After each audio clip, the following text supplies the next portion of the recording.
अस्सलाम वालेकुम नाज़रीन। सऊदी से डिपोर्ट होने वाले दोबारा सऊदी जा सकते हैं, इसके हवाले से जवाज़ात ने एक अहम वजाहत की है। ये वजाहत आपके साथ शेयर करते हैं, लेकिन पहले हम बात कर लेते हैं कि सऊदी से हर साल हजारों की तादाद में गैर मुल्की कारकुनान वापस अपने मुल्कों में डिपोर्ट किए जाते हैं। ये लोग सऊदी के अंदर गैर कानूनी तरीके से रह रहे हैं। गैर कानूनी तरीके से मुराद ऐसे लोग जिनका हरूब लगा होता है, ऐसे लोग जिनका खरूज नहाई लगा था, वो लोग खरूज नहाई पर नहीं गए, खरूज नहाई एक्सपायर हो गया, या जिनका इकामा एक्सपायर हो गया, या फिर किसी और तरह की कानून की खिलाफ वर्जी की है, या फिर उम्रे के वीजे पर जाने वाले लोग जो कि अपना टाइम पूरा होने से पहले सऊदी से वापस नहीं गए, ओवरस्टे किए हुए होते हैं, और बहुत तरह के ऐसे लोग हैं जिनके ऊपर किसी ना किसी तरह की कानून की खिलाफ वर्जी होती है और वो वहां पर गैर कानूनी तरीके से रह रहे होते हैं, या फिर कोई ऐसी गैर कानूनी एक्टिविटी करते हुए पकड़े जाते हैं कि उनको जेल में रखकर डिपोर्टेशन सेंटर से उनको डिपोर्ट किया जाता है। डिपोर्टेशन सेंटर कौन से होते हैं? ऐसे मकामात, ऐसे जेल पॉइंट जहां पर आपको रखा जाता है, तरहेल के रास्ते आपको भेजा जाए वापस, या आपको जेल में रखकर वहां से आपका बयानुल सफर बनाकर वहां पर आपके फिंगर लगवाकर आपको जेल में चंद दिन रखा जाए, फिर आपको बयानुल सफर के जरिए जहाज में ट्रेवल करवाकर आपके मुल्क वापस भेज दिया जाए। तो इस तरह से आप सऊदी से डिपोर्ट हो जाते हैं। सऊदी से डिपोर्ट होने के बाद उस शख्स का सऊदी के अंदर दाखिला ममनू हो जाता है, वो दोबारा सऊदी नहीं जा सकता। इसके ऊपर डिफरेंट पाबंदियां लग जाती हैं। कुछ लोग 3 साल के लिए सऊदी दोबारा नहीं जा सकते, कुछ लोग 5 साल के लिए सऊदी दोबारा नहीं जा सकते, कुछ लोगों के ऊपर जो पाबंदी होती है उसका टाइम 10 साल की मुद्दत तक के लिए होता है, कुछ लोग लाइफ टाइम के लिए सऊदी से ब्लैक लिस्ट हो जाते हैं। तो ये मालूम करने के लिए कि किस शख्स के ऊपर कितनी पाबंदी है, कौन सा शख्स कितनी देर के बाद दोबारा सऊदी जा सकता है, इसका कोई एक सही तरीका कार नहीं है, कोई इसका बेहतरीन निजाम नहीं है। यानी आपके पास मतार पेपर का ऑप्शन है, तरहेल पेपर का ऑप्शन है कि वो निकलवा कर आप चेक कर सकते हैं कि आपका स्टेटस क्या आ रहा है। मरहल मनल दुखूल आ रहा है, मतलब आप नहीं जा सकते। आपका निजाम आ रहा है, मतलब आप चले जाएंगे, पाबंदी खत्म हो गई है। लेकिन एग्जैक्ट टाइम बताना ये एक सिस्टम की खराबी है।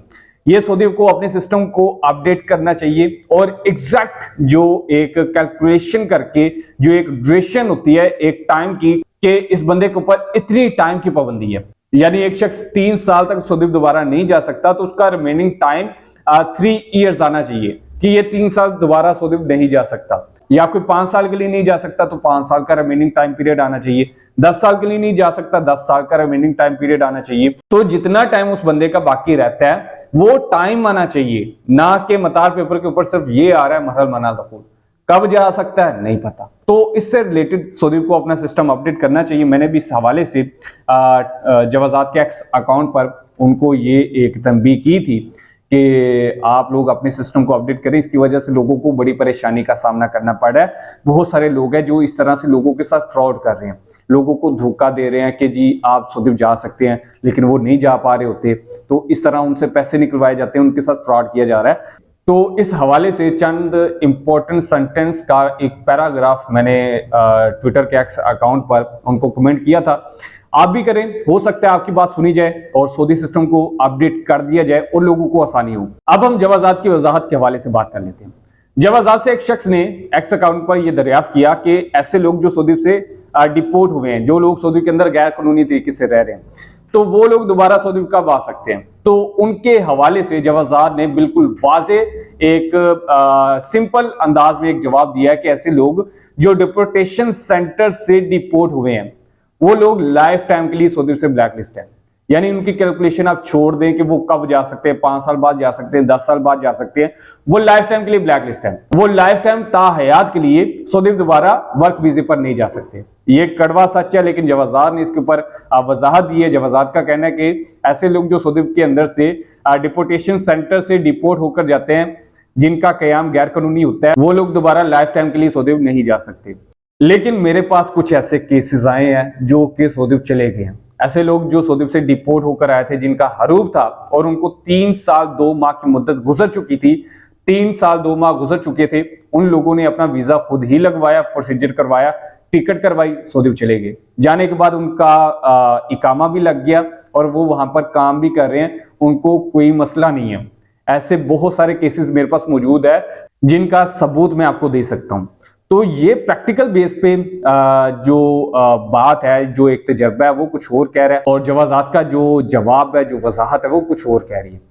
इसमें सिर्फ हरूब वाले लोगों के वीजे लगे हैं, जैसे कि कुछ और लोग हैं हरूब मिन कफीला या फिर कुछ और जो लोग बदून कफील काम कर रहे थे या जिनका हज तस्री या उम्रा तस्री जिनका स्टेटस आ रहा है, मुखालफा आ रहा है, इन लोगों के वीजे नहीं लग रहे। इनमें से कुछ लोगों ने ट्राई किया लेकिन वीजे नहीं लगे। वो हमने प्रैक्टिकल करने की कोशिश की लेकिन वहां पर मैंने कुछ लोगों का उन्होंने अपनी मर्जी से वीजा अप्लाई किया, वीजा नहीं लगा, रिजेक्ट हो गया। लेकिन हरूब वाले लोग जिनको 3 साल 2 माह की मुद्दत हो चुकी है, इनमें से ज्यादातर लोगों के वीजे लग गए हैं, टिकट करवा रहे हैं और जा रहे हैं। तो अगर आपका हरूब का केस है तो आप मशवरा कर सकते हैं। इंस्टाग्राम का जो लिंक है इस वीडियो के डिस्क्रिप्शन में आ रहा होगा, आप अपना मतार पेपर या तहरील पेपर मुझे शेयर कीजिएगा तो उसके हवाले से मैं आपको गाइड कर दूंगा। और इससे रिलेटेड आपका कोई और सवाल हो तो वो आप कमेंट के जरिए पूछ सकते हैं या इंस्टाग्राम पर पूछ सकते हैं। अपना ख्याल रखिएगा और इस वीडियो को दूसरे लोगों के साथ शेयर कीजिएगा। इंशाल्लाह मिलते हैं अगली वीडियो में, तब तक अल्लाह हाफिज।